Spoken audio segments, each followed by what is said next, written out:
अब ता आजमगढ़ में आपन जहाज के उतरे का ठिकाना हो गईल।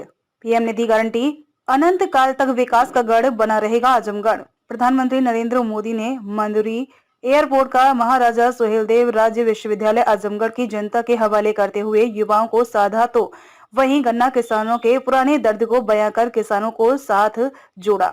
विकास की तमाम परियोजनाओं को गिनाते हुए कहा कि अब ता आजमगढ़ में आपन जहाज उतरे का ठिकाना हो गईल।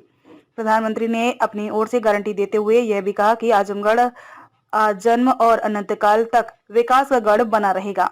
यूपी जैसे जैसे विकास की बुलंदियों को छू रहा है, तुष्टीकरण का जहर भी कमजोर पड़ रहा है। पिछले चुनाव में आजमगढ़ के लोगों ने दिखा दिया कि परिवारवादी लोग जिसे अपना गढ़ समझते थे, उसे दिनेश जैसे एक नौजवान ने ढा दिया। इसलिए परिवारवादी बौखलाए हुए हैं, आए दिन मोदी को गाली दे रहे हैं। पूर्वांचल को साधने के पीछे मुख्य वजह यह भी है कि आजमगढ़ सदर व लालगंज की सीटों पर वर्ष 2019 में हार और 2022 के उपचुनाव में भाजपा के दिनेश लाल यादव निरहुआ की मात्र 8,679 मतों से जीत का मतलब भी शायद मोदी को पता था। वह भी तब जब बसपा के शाह आलम उर्फ गुड्डू जमाली ने 2,66,210 वोट अपने पाले में कर लिया था। अब जबकि जमाली सपा के पाले में आ चुके हैं और उनका इनाम भी उन्हें मिल चुका है, तो जाहिर सी बात है कि जिले के साथ मऊ व गाजीपुर की सीट पर अगर मुस्लिम वोटों को अपने पाले में करने के लिए स्टार प्रचारक बना दिया तो वोटों का ध्रुवीकरण हो सकता है और वह भाजपा के लिए नुकसान पहुंचाने वाला होगा।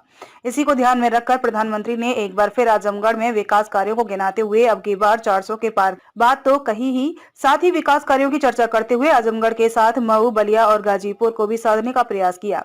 रेलवे के विकास के बहाने गाजीपुर और बलिया को साधना, तो विश्वविद्यालय के बहाने आजमगढ़ के साथ मऊ को भी ठीक से अपने पाले में करने का प्रयास किया।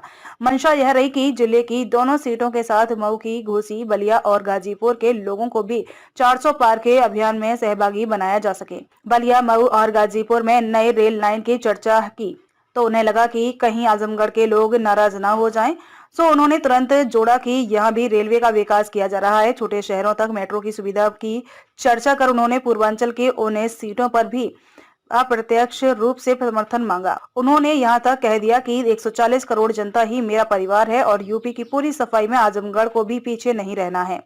खुद की सरकार को विकासवादी और पूर्व की सरकारों को परिवारवादी, माफियावादी के संरक्षण के साथ कट्टरपंथियों के खतरे वाली बताते हुए जनता को एहसास कराने का पूरा प्रयास किया कि भाजपा ही विकास की गंगा बहाकर जनता का भला कर सकती है।